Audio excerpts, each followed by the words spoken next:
So given that we don't know how NIW policies are going to change, would it make sense to look at EB-1A instead right now, since that is probably not going to be as affected, if at all?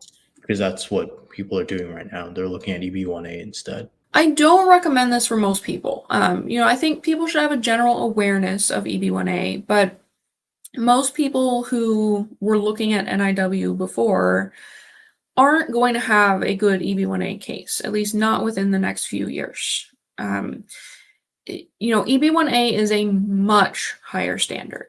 EB-2 doesn't really have any standards as far as, extraordinary ability, reputation, acclaim, and all of that.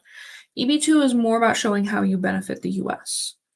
EB-1A is a standards-based category, and you need to show that you are at the top of your field in order to qualify for EB-1A. That's not something that most people can do quickly. I do consult with some people who may be kind of on the line where they have a strong EB-2 NIW case and then maybe a very weak but maybe minimally viable EB-1A. And in that case, maybe it's worth pursuing. But even in those situations, I would recommend just going for the EB-2 NIW.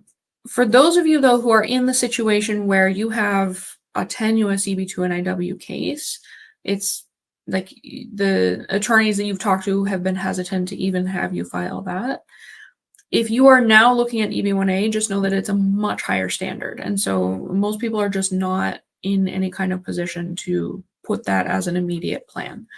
Maybe 3 years, 5 years, longer down the road, it can be a plan. But it's not really a substitute. These categories don't really work well substituting in for each other. But that's not to say you shouldn't be working towards EB-1A, especially if you're an Indian or maybe even Chinese national. Yeah, I definitely recommend it for Indian nationals. Chinese nationals too, to some degree. I'm not recommending it though for most rest of world people. I mean, you can look at it if you're rest of world, if you already have a really strong profile and you have some urgency to get the green card where you really, really need to get it within the next year or two. In that case, maybe you should look at EB-1A. But if there's not any objective urgency, waiting out in the EB-2 NIW backlog is probably going to be the best way to go for you anyways. Because you're considering now whether to take a couple of years to build towards an EB-1A profile, which is a lot of work, or you're considering waiting in the EB-2 backlog for probably a couple years.